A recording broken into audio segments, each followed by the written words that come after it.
سورہ لیل. سورہ لیل کا تعارف. مقام نزول. سورہ لیل مکہ مکرمہ میں نازل ہوئی ہے. آیات، کلمات اور حروف کی تعداد. اس سورت میں ایک رکوع، 21 آیتیں، 71 کلمے اور 310 حروف ہیں. لیل نام رکھنے کی وجہ، رات کو عربی میں لیل کہتے ہیں اور اس سورت کی پہلی آیت میں اللہ تعالیٰ نے رات کی قسم ارشاد فرمائی ہے. اس مناسبت سے اسے سورہ لیل کہتے ہیں. سورہ لیل سے متعلق حدیث. حضرت جابر بن سمورہ رضی اللہ تعالیٰ عنہ فرماتے ہیں سرکار دو عالم صلی اللہ تعالیٰ علیہ وآلہ وسلم ظہر کی نماز میں واللیل اذا یغشا پڑھا کرتے تھے. سورہ لیل کے مضامین. اس سورت کا مرکزی مضمون یہ ہے کہ اس میں انسان کے عمل اور آخرت میں اس کی جزا کے بارے میں بیان کیا گیا ہے اور اس میں یہ مضامین بیان ہوئے ہیں. نمبر 1، اس سورت کی ابتدائی آیات میں رات، دن اور مذکر و مؤنث کو پیدا کرنے والے رب تعالیٰ کی قسم ذکر کر کے ارشاد فرمایا گیا کہ اے لوگو، بے شک تمہارے اعمال جدا گانا ہے کہ کوئی جنت کے لیے عمل کرتا ہے اور کوئی جہنم کے لیے عمل کرتا ہے. نمبر 2، اللہ تعالیٰ کی راہ میں مال خرچ کرنے والے، ممنوع و حرام کاموں سے بچنے والے اور دین اسلام کو سچا ماننے والے کی فضیلت بیان کی گئی اور راہ خدا میں مال خرچ کرنے میں بخل کرنے والے، ثواب اور آخرت سے بے پرواہ بننے والے اور دین اسلام کو جھٹلانے والے کے بارے میں وعید بیان کی گئی ہے. نمبر 3، یہ بتایا گیا کہ ہدایت دینا اللہ تعالیٰ کے ذمہ کرم پر ہے اور وہی دنیا و آخرت کا مالک ہے. نمبر 4، اللہ تعالیٰ نے نار جہنم کے عذاب سے ڈرایا اور بتایا کہ یہ عذاب اسے ملے گا جس نے قرآن مجید اور حضور پرنور صلی اللہ تعالیٰ علیہ وآلہ وسلم کی نبوت کا انکار کیا. نمبر 5، اس سورت کے آخر میں یہ بیان کیا گیا کہ جس نے کسی کا بدلہ اتارنے اور ریاکاری اور نمائش کے طور پر مال خرچ نہیں کیا بلکہ صرف اللہ تعالیٰ کی بارگاہ میں پاکیزگی حاصل کرنے کے ارادے سے مال خرچ کیا تو اسے اس آگ سے دور رکھا جائے گا اور وہ اللہ تعالیٰ کے بے پناہ انعامات پر خوش ہو جائے گا. ان آیات کا مصداق حضرت ابوبکر صدیق رضی اللہ تعالی عنہ ہیں. سورہ شمس کے ساتھ مناسبت. سورہ لیل کی اپنے سے ماں قبل سورت شمس کے ساتھ مناسبت یہ ہے کہ سورہ شمس میں بتایا گیا کہ جس نے اپنے نفس کو پاک کر لیا وہ کامیاب ہو گیا اور جس نے اپنے نفس کو گناہوں میں چھپا دیا وہ ناکام ہو گیا. اور اس سورت میں وہ اوصاف بیان کیے گئے ہیں جن کی وجہ سے انسان کو کامیابی حاصل ہوتی ہے اور جن کی وجہ سے وہ ناکامی کا سامنا کرتا ہے. بسم اللہ الرحمن الرحیم. ترجمہ، اللہ کے نام سے شروع جو نہایت مہربان رحمت والا ہے. واللیل اذا یغشا والنہار اذا تجلا وما خلق الذکر والانثى. ترجمہ، اور رات کی قسم جب چھا جائے اور دن کی جب چمکے اور مذکر اور مؤنث کو پیدا کرنے والے کی. واللیل اذا یغشا، اور رات کی قسم جب چھا جائے. تفسیر صراط الجنان میں ہے ارشاد فرمایا کہ رات کی قسم جب وہ جہان پر اپنی تاریکی سے چھا جائے. اللہ تعالیٰ نے رات کی قسم اس لیے ارشاد فرمائی کہ وہ ساری مخلوق کے سکون کا وقت ہے اور رات میں ہر جاندار اپنے ٹھکانے پر آتا ہے اور اس میں مخلوق حرکت و بے قراری سے پرسکون ہوتی ہے اور ان پر نیند چھا جاتی ہے جسے اللہ تعالیٰ نے ان کے بدنوں کے لیے راحت اور ان کی ارواح کے لیے غذا بنایا ہے. اور اس وقت اللہ تعالیٰ کی بارگاہ کے مقبول بندے سچی نیاز بندی کے ساتھ مناجات میں مشغول ہوتے ہیں. والنہار اذا تجلا، اور دن کی جب چمکے. تفسیر صراط الجنان میں ہے ارشاد فرمایا کہ اور دن کی قسم جب وہ چمکے اور رات کے اندھیرے کو دور کر دے. اللہ تعالیٰ نے دن کی قسم اس لیے ارشاد فرمائی کہ وہ رات کی تاریکی دور ہونے کا، سونے والوں کے بیدار ہونے کا، جانداروں کے حرکت کرنے کا اور معاش کی طلب میں مشغول ہونے کا وقت ہے. رات اور دن اللہ تعالیٰ کی نعمتیں اور اس کی قدرت کی نشانیاں ہیں. یاد رہے کہ رات اور دن اللہ تعالیٰ کی بہت بڑی نعمتیں اور اس کی قدرت کی عظیم نشانیاں ہیں. چنانچہ ایک مقام پر اللہ تعالیٰ ارشاد فرماتا ہے هو الذي جعل لكم الليل لتسكنوا فيه والنهار مبصرا ان في ذلك لآيات لقوم يسمعون. ترجمہ، وہی ہے جس نے تمہارے لیے رات بنائی تاکہ اس میں سکون حاصل کرو اور دن کو آنکھیں کھولنے والا بنایا. بے شک اس میں سننے والوں کے لیے نشانیاں ہیں. اور ارشاد فرماتا ہے وَجَعَلْنَا اللَّيْلَ وَالنَّهَارَ آيَتَيْنِ فَمَحَوْنَا آيَةَ اللَّيْلِ وَجَعَلْنَا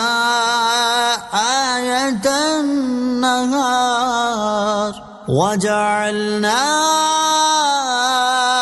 آية النهار مبصرة لتبتغوا فضلا من ربكم وَلِتَعْلَمُوا عَدَدَ السِّنِينَ وَالْحِسَابَ وَكُلَّ شَيْءٍ فَصَّلْنَاهُ تَفْصِيلًا۔ ترجمہ: اور ہم نے رات اور دن کو دو نشانیاں بنایا، پھر ہم نے رات کی نشانی کو مٹا ہوا کیا اور دن کی نشانی کو دیکھنے والی بنایا، تاکہ تم اپنے رب کا فضل تلاش کرو اور تاکہ تم سالوں کی گنتی اور حساب جان لو، اور ہم نے ہر چیز کو خوب جدا جدا تفصیل سے بیان کر دیا۔ اسی طرح رات کے بعد دن کا آنا اور دن کے بعد رات کا آنا بھی اللہ تعالیٰ کی بہت بڑی نعمت ہے، کیونکہ اگر قیامت تک ہمیشہ رات ہی رہے تو مخلوق کے لیے اپنی معاشی ضروریات پورا کرنا ممکن نہ رہے گا، اور اگر قیامت تک ہمیشہ دن ہی رہے تو مخلوق کا چین، سکون اور راحت ختم ہو جائے گی۔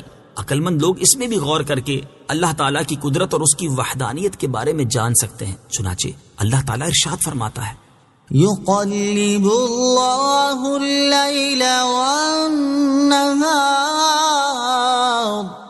إن في ذلك لعبرة لأولي الأبصار۔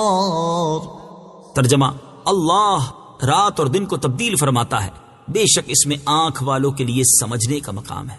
اور ارشاد فرماتا ہے: قل أرأيتم إن جعل الله عليكم الليل سرمدا إلى يوم القيامة من إله غير الله يأتيكم بضياء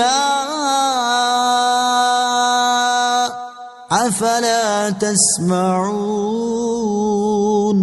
قل أرأيتم إن جعل الله عليكم النهار سرمدا إلى يوم القيامة من إله غير الله يأتيكم بليل تسكنون فيه افلا تبصرون۔ ترجمہ: تم فرماؤ بھلا دیکھو کہ اگر اللہ تم پر قیامت تک ہمیشہ رات ہی بنا دے تو اللہ کے سوا کون دوسرا معبود ہے جو تمہارے پاس روشنی لائے گا؟ تو کیا تم سنتے نہیں؟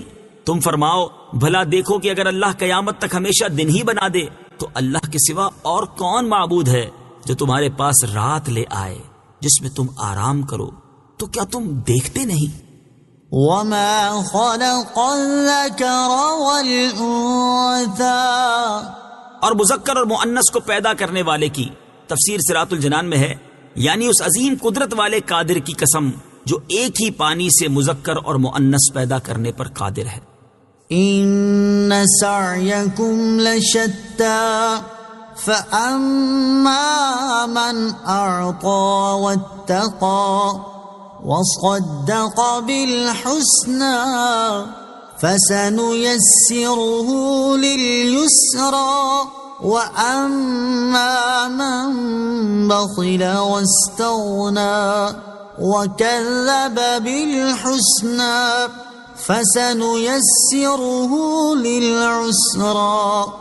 ترجمہ: بے شک تمہاری کوشش مختلف قسم کی ہے، تو وہ جس نے دیا اور پرہیزگار بنا اور سب سے اچھی راہ کو سچا مانا تو بہت جلد ہم اسے آسانی مہیا کر دیں گے، اور وہ جس نے بخل کیا اور بے پرواہ بنا اور سب سے اچھی راہ کو جھٹلایا تو بہت جلد ہم اسے دشواری مہیا کر دیں گے۔ ان سعیکم لشتی، بے شک تمہاری کوشش مختلف قسم کی ہے۔ تفسیر صراط الجنان میں ہے۔ شان نزول: امیہ بن خلف حضرت بلال رضی اللہ تعالیٰ عنہ کو، جو کہ اس کی غلامی میں تھے، دین سے منحرف کرنے کے لیے طرح طرح کی تکلیفیں دیتا اور انتہائی ظلم اور سختیاں کرتا تھا۔ ایک دن حضرت ابوبکر صدیق رضی اللہ تعالیٰ عنہ نے دیکھا کہ امیہ نے حضرت بلال کو گرم زمین پر ڈال کر تپتے ہوئے پتھر ان کے سینے پر رکھے ہیں اور اس حال میں بھی ایمان کا کلمہ ان کی زبان پر جاری ہے۔ تو آپ رضی اللہ تعالیٰ عنہ نے امیہ سے فرمایا: اے بدنصیب، تو ایک خدا پرست پر ایسی سختیاں کر رہا ہے؟ اس نے کہا: آپ کو اس کی تکلیف ناگوار ہے تو اسے خرید لیجئے۔ آپ رضی اللہ تعالی عنہ نے مہنگی قیمت پر ان کو خرید کر آزاد کر دیا۔ اس پر یہ صورت نازل ہوئی اور اللہ تعالیٰ نے رات دن اور اپنی ذات کی قسم ذکر فرما کر ارشاد فرمایا کہ تمہاری کوششیں مختلف ہیں، یعنی حضرت ابوبکر صدیق رضی اللہ تعالیٰ عنہ کی کوشش اور امیہ کی کوشش مختلف ہے، اور حضرت ابوبکر صدیق رضی اللہ تعالیٰ عنہ اللہ تعالیٰ کی رضا کے طالب ہیں اور امیہ حق کی دشمنی میں اندھا ہے۔ امام فخر الدین رازی رحمت اللہ تعالی علیہ لکھتے ہیں، امام کفال رحمت اللہ تعالی علیہ فرماتے ہیں کہ یہ صورت اگرچہ حضرت ابوبکر صدیق رضی اللہ تعالیٰ عنہ کے مسلمانوں پر اپنا مال خرچ کرنے اور امیہ بن خلف کے بخل اور اللہ تعالیٰ کے ساتھ کفر کرنے کے بارے میں نازل ہوئی ہے، البتہ اس کے معانی تمام لوگوں کو عام ہیں۔ چنانچہ اس آیت اور اس کے بعد والی 6 آیات کا خلاصہ یہ ہے کہ بے شک تمہارے اعمال جدا گانا ہیں، کہ کوئی اطاعت کر کے جنت کے لیے عمل کرتا ہے اور کوئی نافرمانی کر کے جہنم کے لیے عمل کرتا ہے۔ تو وہ شخص جس نے اپنا مال راہ خدا میں دیا اور اللہ تعالیٰ کے حق کو ادا کیا اور ممنوع و حرام چیزوں سے بچ کر پرہیزگار بنا اور سب سے اچھی اسلام کی راہ کو سچا مانا، تو بہت جلد ہم اسے جنت کے لیے آسانی مہیا کر دیں گے اور اسے ایسی خصلت کی توفیق دیں گے جو اس کے لیے آسانی اور راحت کا سبب ہو، اور وہ ایسے عمل کرے جن سے اس کا رب عز و جل راضی ہو۔ اور وہ شخص جس نے بخل کیا اور اپنا مال نیک کاموں میں خرچ نہ کیا اور اللہ تعالیٰ کے حق ادا نہ کیے اور ثواب اور آخرت کی نعمت سے بے پرواہ بنا اور سب سے اچھی اسلام کی راہ کو جھٹلایا، تو بہت جلد ہم اسے ایسی خصلت مہیا کر دیں گے جو اس کے لیے دشواری اور شدت کا سبب ہو اور اسے جہنم میں پہنچا دے۔ آیت ان سعیکم لشتی سے حاصل ہونے والی معلومات۔ اس آیت سے 2 باتیں معلوم ہوئی۔ نمبر 1، حضرت ابوبکر صدیق رضی اللہ تعالی عنہ برحق مومن، صحابی اور بڑے متقی ہیں کہ انہیں اللہ تعالیٰ نے کفار سے مختلف قرار دیا۔ نمبر 2، تمام انسان یکساں نہیں ہیں، بلکہ مومن اور کافر، متقی اور فاسق، دنیا دار اور دیندار مختلف ہیں، ان کے اعمال اور ان کی کوششیں جدا گانا ہیں۔ اسی چیز کو بیان کرتے ہوئے ایک اور مقام پر اللہ تعالیٰ ارشاد فرماتا ہے، لا يستوي اصحاب النار واصحاب الجنة اصحاب الجنة هم الفائزون۔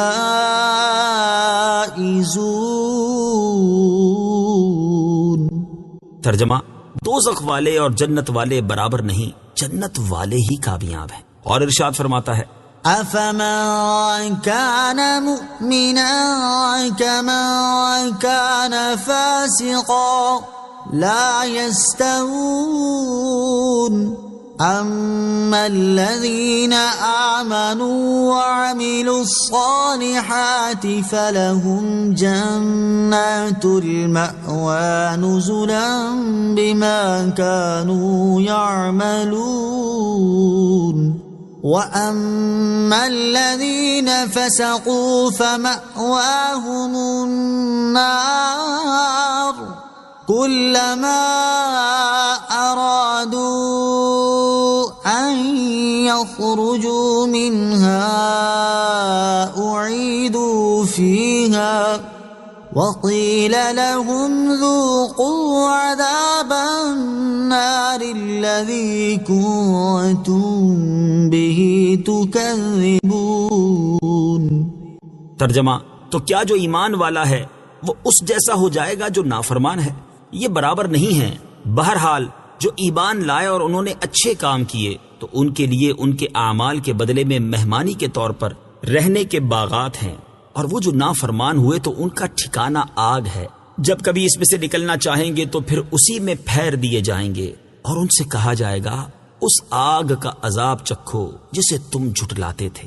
اور ارشاد فرماتا ہے، ام حسب الذين اجترحوا السيئات ان نجعلهم كالذين آمنوا وعملوا الصالحات سواء محياهم ومماتهم ساء ما يحكمون۔ ترجمہ، کیا جن لوگوں نے برائیوں کا ارتکاب کیا وہ یہ سمجھتے ہیں کہ ہم انہیں ان جیسا کر دیں گے جو ایمان لائے، اور جنہوں نے اچھے کام کیے کیا ان کی زندگی اور موت برابر ہوگی؟ وہ کیا ہی برا حکم لگاتے ہیں۔ اور ارشاد فرماتا ہے، أم نجعل الذين آمنوا وعملوا الصالحات كالمفسدين في الأرض أم نجعل المتقين كالفجار. ترجمہ: کیا ہم ایمان لانے والوں اور اچھے اعمال کرنے والوں کو زمین میں فساد پھیلانے والوں کی طرح کر دیں گے، یا ہم پرہیزگاروں کو نافرمانوں جیسا کر دیں گے؟ راہ خدا میں مال خرچ کرنے، حرام کاموں سے بچنے اور دین اسلام کو سچا ماننے کے فضائل۔ آیت نمبر 5 اور 6 میں 3 نیک کاموں کا بطور خاص ذکر فرمایا گیا۔ نمبر 1، اللہ تعالیٰ کی راہ میں مال خرچ کرنا۔ نمبر 2، ممنوع و حرام کاموں سے بچنا۔ نمبر 3، دین اسلام کو سچا ماننا۔ اس مناسبت سے یہاں ان نیک کاموں کے فضائل ملاحظہ ہوں۔ چنانچہ راہ خدا میں خرچ کرنے کے حوالے سے ایک اور مقام پر اللہ تعالیٰ نے ارشاد فرمایا: مثل الذين ينفقون أموالهم في سبيل الله كمثل حبة أنبتت 7 سنابل في كل سنبلة 100 حبة والله يضاعف لمن يشاء واللہ واسع علیم.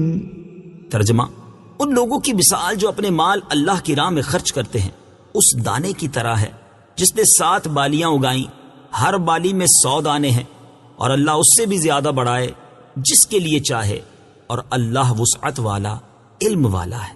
اور ممنوع و حرام کاموں سے بچنے کے بارے میں ارشاد فرمایا: إن تجتنبوا كبائر ما تنهون عنه نكفر عنكم سيئاتكم وندخلكم مدخلا كريما. ترجمہ: اگر کبیرہ گناہوں سے بچتے رہو جن سے تمہیں منع کیا جاتا ہے تو ہم تمہارے دوسرے گناہ بخش دیں گے اور تمہیں عزت کی جگہ داخل کریں گے۔ اور ارشاد فرمایا: وَلِلَّهِ مَا فِي السَّمَاوَاتِ وَمَا فِي الْأَرْضِ لِيَجْزِيَ الَّذِينَ أَسَاءُوا بِمَا عَمِلُوا وَيَجْزِيَ الَّذِينَ أَحْسَنُوا بِالْحُسْنَى الذين يجتنبون كبائر الإثم والفواحش إلا اللمم إن ربك واسع المغفرة هو أعلم بكم إذ أنشأكم من الأرض وإذ أنتم أجنة في بطون أمهاتكم فلا تزكوا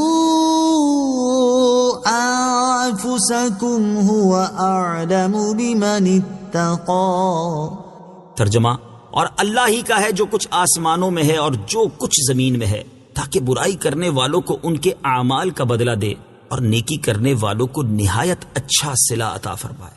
وہ جو بڑے گناہوں اور بے حیائیوں سے بچتے ہیں مگر اتنا کہ گناہ کے پاس گئے اور رک گئے، بے شک تمہارے رب کی مغفرت وسیع ہے، وہ تمہیں خوب جانتا ہے۔ جب اس نے تمہیں مٹی سے پیدا کیا اور جب تم اپنی ماؤں کے پیٹ میں حمل کی صورت میں تھے تو تم خود اپنی جانوں کی پاکیزگی بیان نہ کرو، وہ خوب جانتا ہے جو پرہیزگار ہیں۔ اور دین اسلام کے بارے میں ارشاد فرمایا: ان الدین عند اللہ الاسلام. ترجمہ: بے شک اللہ کے نزدیک دین صرف اسلام ہے۔ اور ارشاد فرمایا: ومن احسن دینا ممن اسلم وجهه للہ وهو محسن واتبع ملة إبراهيم حنيفا واتخذ الله إبراهيم خليلا. ترجمہ: اور اس سے بہتر کس کا دین جس نے اپنا چہرہ اللہ کے لیے جھکا دیا اور وہ نیکی کرنے والا ہو اور وہ ابراہیم کے دین کا پیروکار ہو جو ہر باطل سے جدا تھے، اور اللہ نے ابراہیم کو اپنا گہرا دوست بنا لیا۔ اور ارشاد فرمایا: فالذين آمنوا به وعزروه ونصروه واتبعوا النور الذي أنزل معه أولئك هم المفلحون. ترجمہ: تو وہ لوگ جو اس نبی پر ایمان لائیں اور اس کی تعظیم کریں اور اس کی مدد کریں اور اس نور کی پیروی کریں جو اس کے ساتھ نازل کیا گیا، تو وہی لوگ فلاح پانے والے ہیں. بخل کرنے، آخرت سے بے پرواہ بننے اور دین اسلام کو جھٹلانے کی وعیدیں.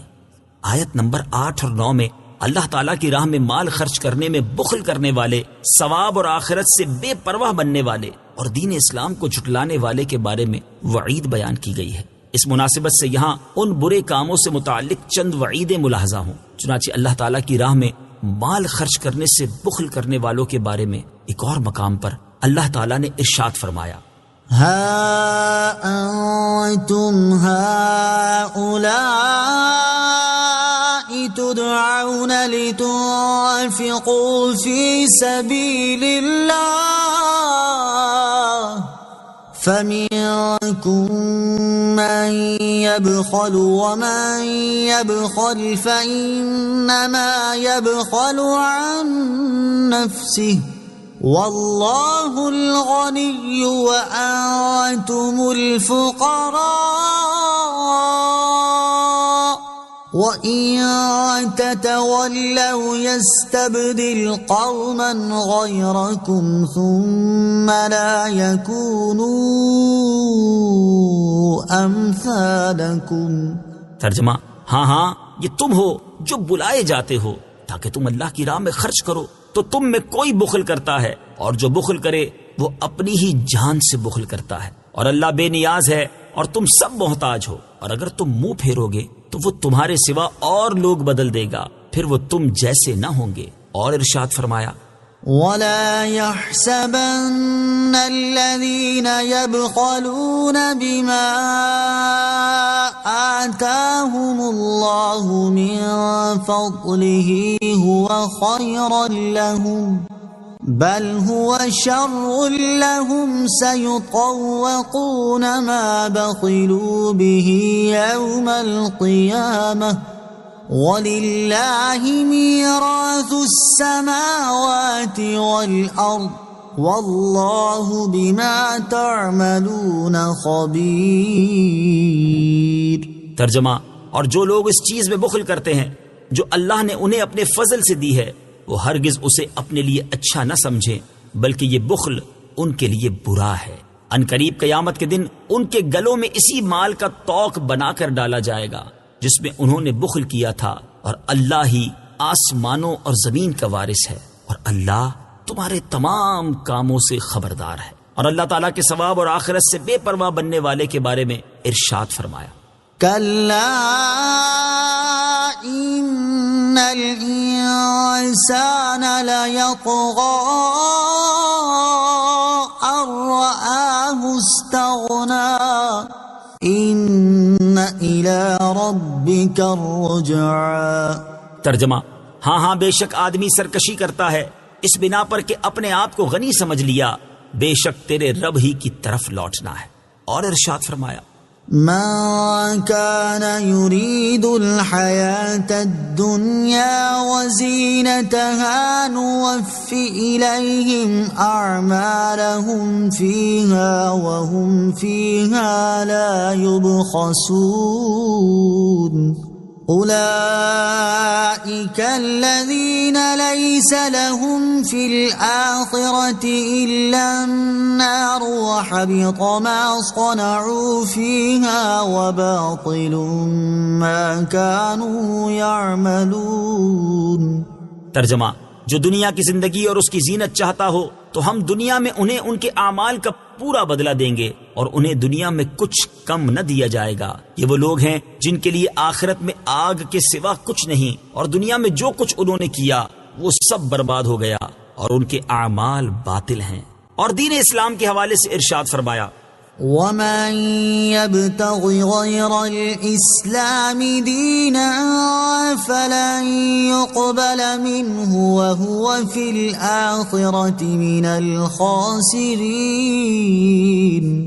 ترجمہ، اور جو کوئی اسلام کے علاوہ کوئی اور دین چاہے گا تو وہ اس سے ہرگز قبول نہ کیا جائے گا اور وہ آخرت میں نقصان اٹھانے والوں میں سے ہوگا۔ اور ارشاد فرمایا، ومن أظلم ممن افترى على الله الكذب وهو يدعى إلى الإسلام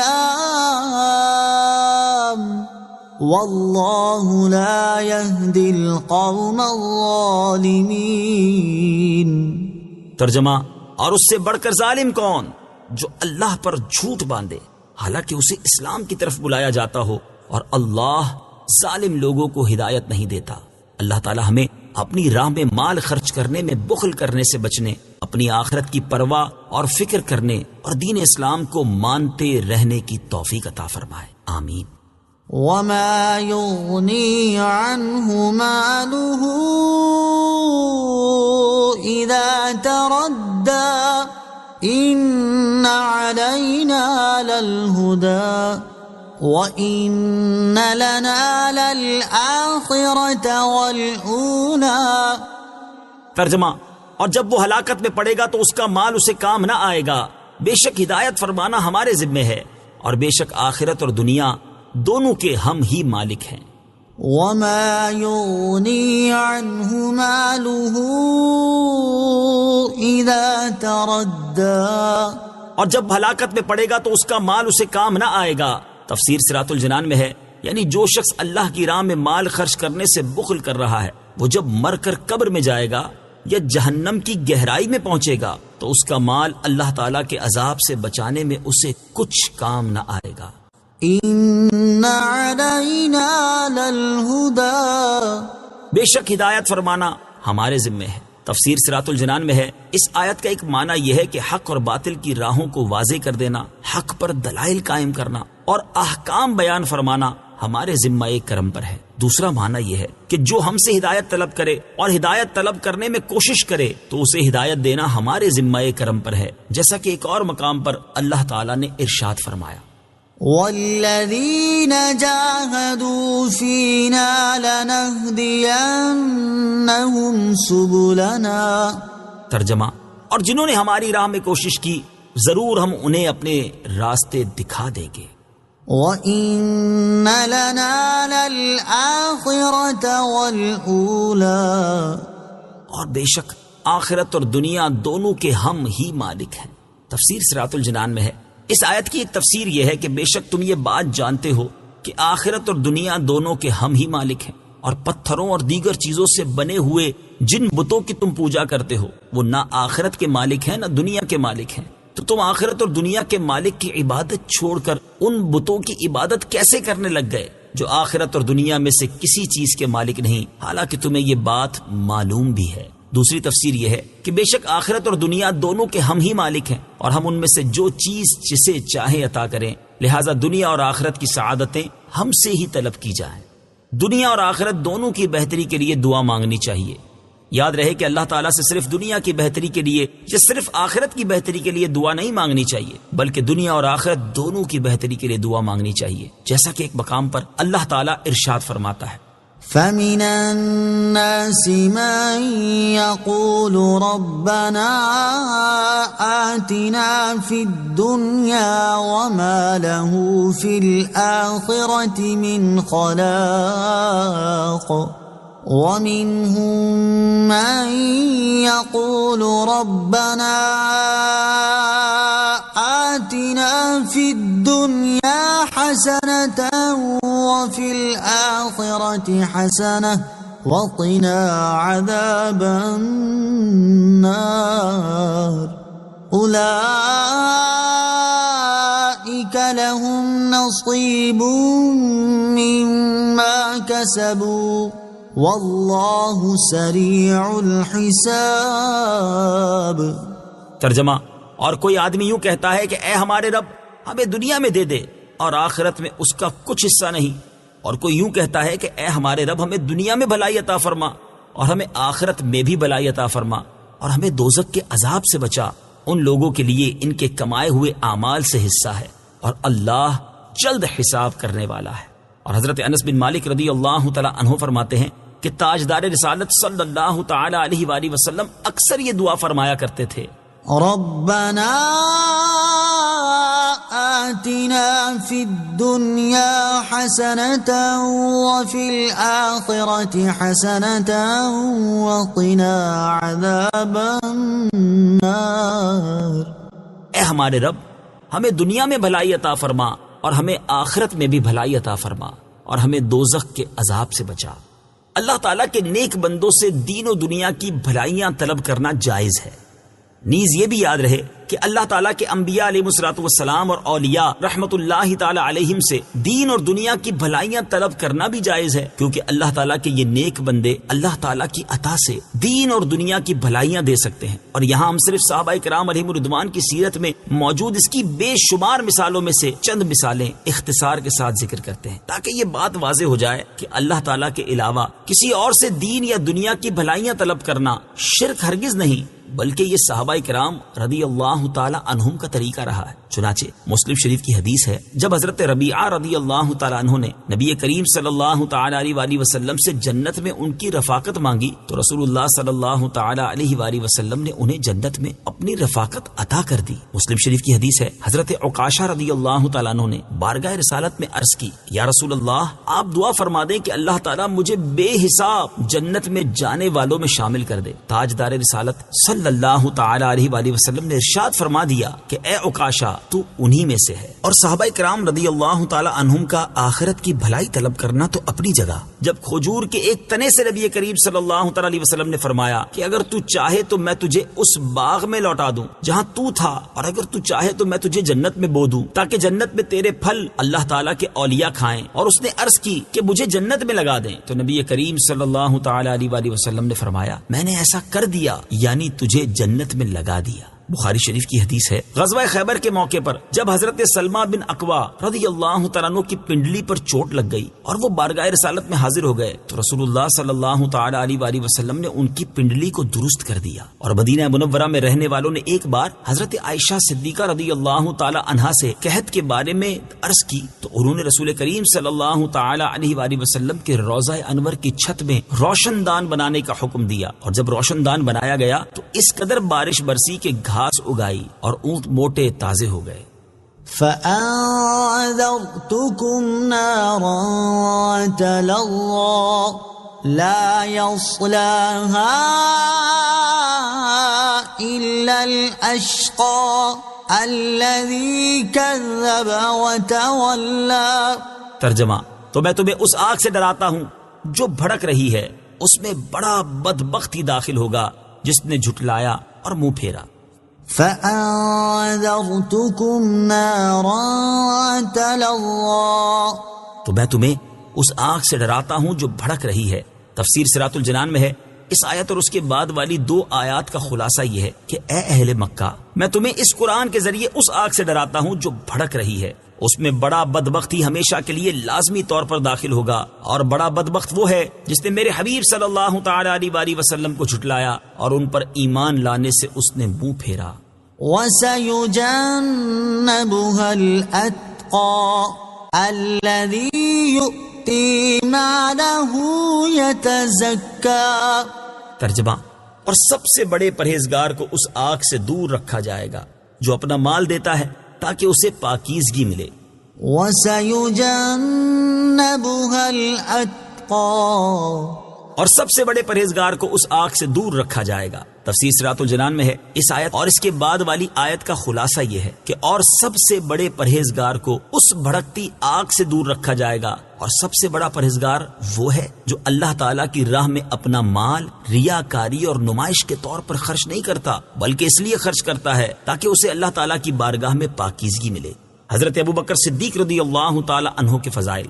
امام علی بن محمد خازن رحمت اللہ تعالی علیہ فرماتے ہیں تمام مفسرین کے نزدیک اس آیت میں سب سے بڑے پرہیزگار سے مراد حضرت ابوبکر صدیق رضی اللہ تعالی عنہ ہیں۔ اس سے حضرت ابوبکر صدیق رضی اللہ تعالی عنہ کے 6 فضائل معلوم ہوئے۔ نمبر 1، دنیا میں ان سے کوئی گناہ سرزد نہ ہوگا۔ نمبر 2، انہیں جہنم سے بہت دور رکھا جائے گا۔ نمبر 3، جہنم سے دور رکھے جانے میں ان کے لیے جنتی ہونے کی بشارت ہے۔ نمبر 4، سید المرسلین صلی اللہ تعالی علیہ وآلہ وسلم کی امت میں سب سے بڑے متقی اور پرہیزگار حضرت ابوبکر صدیق رضی اللہ تعالی عنہ ہیں۔ نمبر 5، حضرت ابوبکر صدیق رضی اللہ تعالی عنہ کے تمام صدقات و خیرات قبول ہیں۔ نمبر 6، حضرت ابوبکر صدیق رضی اللہ تعالیٰ عنہ کے ہر صدقے میں اعلیٰ درجے کا اخلاص ہے، جس کی گواہی رب تعالیٰ دے رہا ہے۔ نوٹ: حضرت ابوبکر صدیق رضی اللہ تعالیٰ عنہ کی افضلیت سے متعلق اہم معلومات حاصل کرنے کے لیے فتاوی رضویہ کی 28ویں جلد میں موجود اعلیٰ حضرت امام احمد رضا خان علیہ الرحمت الرحمان کے رسالے